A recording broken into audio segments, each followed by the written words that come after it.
भारत और अमेरिका के बीच हुई ट्रेड डील से जुड़ी बड़ी खबर है। सरकारी सूत्रों के मुताबिक भारत अमेरिका व्यापार समझौते में चावल, गेहूं, सोया, मक्का, चीनी और डेयरी जैसे संवेदनशील कृषि उत्पादों को समझौते से बाहर रखा गया है। इससे भारतीय किसानों को कोई नुकसान नहीं होगा। मोदी सरकार के लिए किसान हित सर्वोपरि है। एक बार फिर सुन लीजिए, गेहूं, सोया, मक्का, चीनी और डेयरी उत्पाद ये सभी डील से बाहर रखे गए हैं। इसीलिए ट्रेड डील का भारतीय किसानों पर कोई प्रभाव नहीं पड़ेगा, ये दावा किया जा रहा है। विपक्ष लगातार इस ट्रेड डील को किसानों के खिलाफ बता रहा है, लेकिन सच्चाई ये है कि सरकार ने इस डील में किसानों के हितों से कोई समझौता नहीं किया। प्रधानमंत्री ने शुरू से स्पष्ट कर दिया कि किसानों के हितों पर कोई समझौता नहीं किया जाएगा।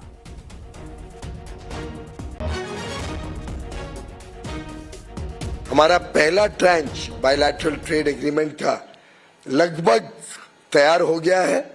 हमारी उम्मीद है कि अगले 4-5 दिन में हम एक joint statement United states of America और भारत के बीच में फाइनलाइज करके साइन कर देंगे और उस जॉइंट स्टेटमेंट के आधार पर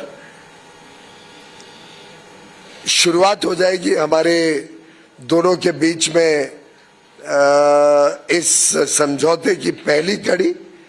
साथ ही साथ एक फॉर्मल एग्रीमेंट ड्राफ्ट हो रहा है जिसको शायद महीना भर 1.5 महीना लग सकता है और उस फॉर्मल एग्रीमेंट को मिड मार्च तक साइन करने का अंदाजा है। लेकिन 18% जो यूएस टैरिफ्स घटने हैं वो जॉइंट स्टेटमेंट अनाउंस होने के बाद एग्जीक्यूटिव ऑर्डर द्वारा यूनाइटेड स्टेट्स ऑफ अमेरिका कर देगा।